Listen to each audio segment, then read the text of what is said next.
ಅಶ್ಲೀಲ ವಿಡಿಯೋ ಪ್ರಕರಣದಲ್ಲಿ ಬಂಧನಕ್ಕೆ ಒಳಗಾಗಿ ಎಸ್ಐಟಿ ವಶದಲ್ಲಿ ತನಿಖೆಗೆ ಒಳಗಾಗುತ್ತಿರುವಂತಹ ಪ್ರಜ್ವಲ್ ರೇವಣ್ಣ ಅವರನ್ನ ಜೂನ್ 10ರವರೆಗೆ ಮತ್ತಷ್ಟು ತನಿಖೆಗಾಗಿ ಎಸ್ಐಟಿ ಕಸ್ಟಡಿಗೆ ನೀಡಿ ಕೋರ್ಟ್ ಆದೇಶಿಸಿದೆ.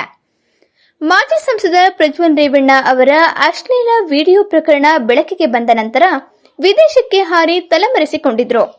ಕೆಲ ದಿನಗಳ ಹಿಂದೆ ಜರ್ಮನಿಯ ಮ್ಯೂನಿಚ್ನಿಂದ ಬೆಂಗಳೂರಿಗೆ ಆಗಮಿಸಿದಂತಹ ಅವರನ್ನ ಪ್ರಕರಣದ ತನಿಖೆ ನಡೆಸುತ್ತಿದ್ದಂತಹ ಎಸ್ಐಟಿ ಏರ್ಪೋರ್ಟ್ನಲ್ಲೇ ತಡರಾತ್ರಿ ಬಂಧಿಸಿತ್ತು.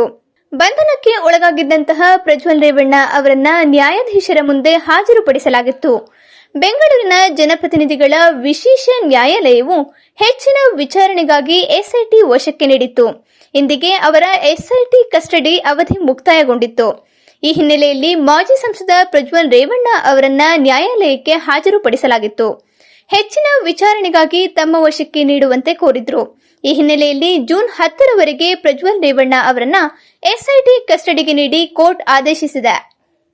ಸ್ಥಳೀಯ ಹಾಗೂ ನಿಖರ ಸುದ್ದಿಗಾಗಿ ಸಬ್ಸ್ಕ್ರೈಬ್ ಆಗಿ ಬೇಮಾ ವಿಜಯ ಡಿಜಿಟಲ್ ಯೂಟ್ಯೂಬ್ ಚಾನೆಲ್ ಹಾಗೂ ಪಕ್ಕದಲ್ಲಿ ಕಾಣುವ ಬೆಲ್ ಐಕಾನ್ ಕ್ಲಿಕ್ ಮಾಡಿ ಕ್ಷಣ ಕ್ಷಣದ ಅಪ್ಡೇಟ್ಗಳನ್ನು ಪಡೆದುಕೊಳ್ಳಿ.